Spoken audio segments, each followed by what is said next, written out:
Space, what is it? ये वो सवाल है जिसने हमारे फिजिक्स में बहुत ही रोचक सफ़र किया है और ये सफ़र आज भी कायम है। स्पेस उन चीज़ों में से एक है जिससे हम शायद सबसे ज़्यादा परिचित भी है और अपरिचित भी। सो ऑफ कोर्स जब पहली बार सर आइजैक न्यूटन ने इस चीज़ को डिस्क्राइब किया and that to as a mathematical entity, हम रिसर्चर से रहा नहीं गया and we went on a journey to find the true nature of reality. But जिन चीज़ों के बारे में सर आइजैक न्यूटन बिलीव किया करते थे, like space was a static background, मतलब स्पेस एक ऐसी चीज़ है जिसका एक बैकग्राउंड या स्टेज मात्र से ज़्यादा कोई और रोल है ही नहीं, जहाँ चीज़ें होती है एंड स्पेस उन्हें एक कोऑर्डिनेट लेबल देता है। ये काफ़ी ज़्यादा नैरो पॉइंट ऑफ व्यू था बट अंडरस्टैंडेबल है, क्योंकि न्यूटन के टाइम पे मैक्सवेल इक्वेशन जैसी चीज़ एग्जिस्ट नहीं करती थी एंड न्यूटन को रिलेटिविटी के बारे में भी मालूम नहीं था एंड ना ही एक यूनिवर्सल स्पीड लिमिट के बारे में। So based on his assumption उन्होंने जो थ्योरी को क्रिएट किया था वो काफ़ी एक्यूरेट था। बट इट वाज आइंस्टाइन जिन्होंने न्यूटन के थॉट प्रोसेस पे कुछ फॉल्ट्स निकालना शुरू किए। इस वक्त आइंस्टाइन प्रिंसिपल ऑफ रिलेटिविटी पर काम कर रहे थे और उन्हें न्यूटन के द्वारा दिए गए स्पेस के डेफिनेशन में कुछ फॉल्ट्स दिखने लगे। न्यूटन बिलीव्ड दैट कि हम सभी एक कॉमन स्पेस को शेयर करते हैं। माइंड इट, मैथमेटिक्स में स्पेस को as a set of points की तरह भी डिस्क्राइब किया जाता है। So every point around us is making up space. So basically ये एक ऐसा बैकग्राउंड एंटिटी है जिसके हर एलिमेंट को हम एक लेबल दे सकते हैं कोऑर्डिनेट का, like from this point of view x y and z. But अगर ऐसा सच में है तो हम पूरे यूनिवर्स के हर एक पॉइंट को एक ही सेट के अंदर कंसिडर कर सकते हैं एंड ऐसे में हमारा पूरा इंटायर कॉस्मोस एक कॉमन स्पेस को शेयर करेगा।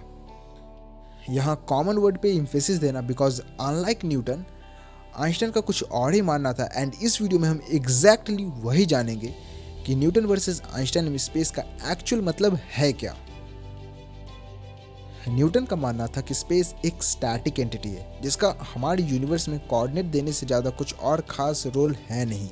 ना वो किसी चीज़ से इंटरैक्ट करता है लाइक कोलिजन एक्सेट्रा, और ना ही differentiate, like space is not resist.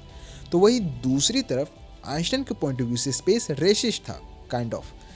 C, Einstein ने एक छोटा सा थॉट एक्सपेरिमेंट परफॉर्म किया था। उन्होंने खुद से ये सवाल पूछा कि आखिर तुम स्पेस को डिफाइन कैसे करोगे? By what you see and what you can influence। देखो, न्यूटन के मुताबिक स्पेस एक बैकग्राउंड थिंग था जहाँ पर चीज़ें हो रही है एंड स्पेस उन्हें एक कोऑर्डिनेट दे रहा था, लाइक ये ऑब्जेक्ट यहाँ पर है एंड देन वो वहाँ पर जाकर उस चीज़ से टकराता है। अब ये यहाँ पर एंड वहाँ पर को एक मैथमेटिकल लेवल दे रहा है जिसे हम कोऑर्डिनेट के नाम से जानते हैं and we need that feature even in relativity.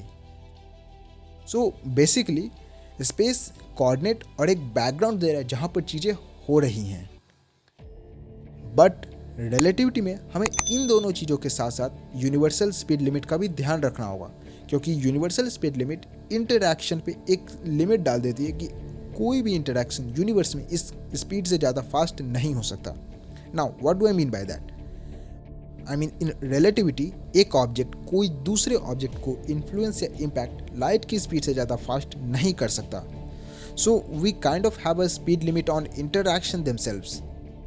सो इसलिए अगर हम यूनिवर्सल स्पीड लिमिट के पॉइंट ऑफ व्यू से बात करें तो स्पेस इफेक्टिवली स्पेस टाइम का वो रीजन है, यानी कि यूनिवर्स के हिस्ट्री का वो रीजन है जिस रीजन में हम कुछ कर सकते हैं, पार्टिकल्स को इन्फ्लुएंस कर सकते हैं, चीज़ों को कोऑर्डिनेट दे सकते हैं एंड हम किसी तरह के एक्सपेरिमेंट को परफॉर्म कर सकते हैं। And this my boys is exactly what we call light कोन।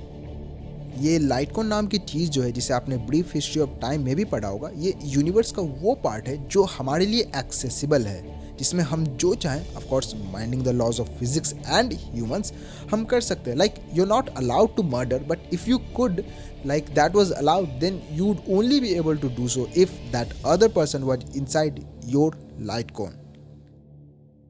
अब यहाँ पे एक और इंटरेस्टिंग चीज़ है, लाइक डिस्टेंस, लेंथ या फिर टाइम, जो हमारी घड़ियाँ मेज़र करती, ये सब कुछ एक पर्टिकुलर लाइट कोन के रिस्पेक्ट से ही डिफाइन किया गया है।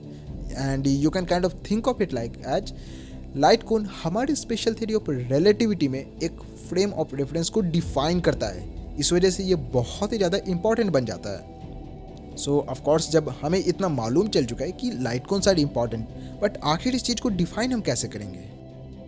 जैसा कि आपने बहुत सारे यूट्यूबर से सुना होगा, light is the fastest thing. So हम एग्जैक्टली उसी का यूज करने वाले हैं।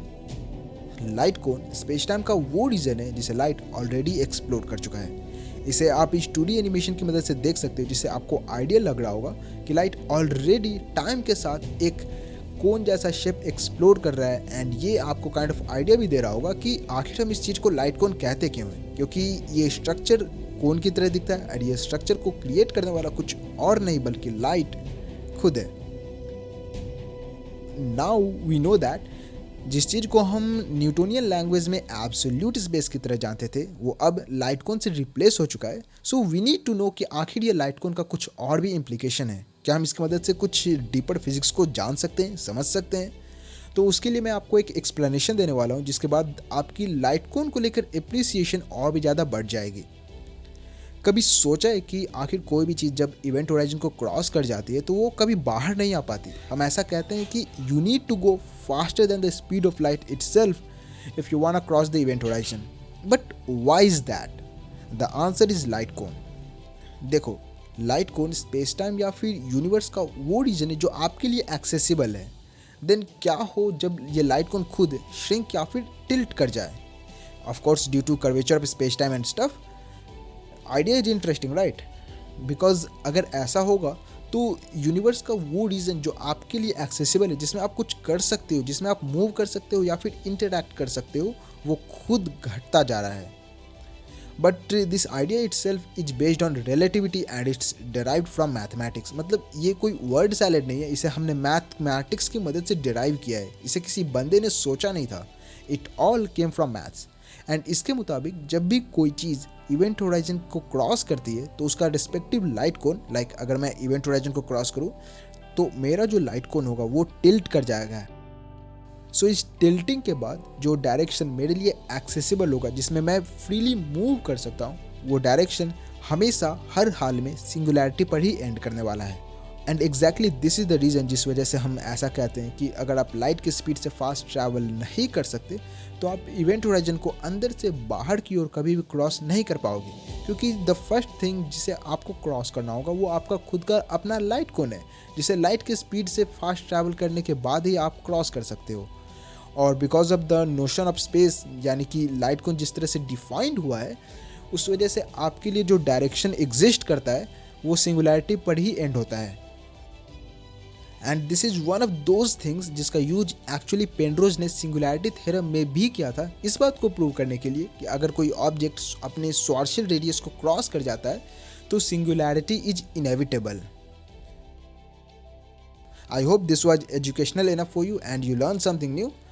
I'll be back with more content like this. Till then, stay curious, keep learning. Jai Hind.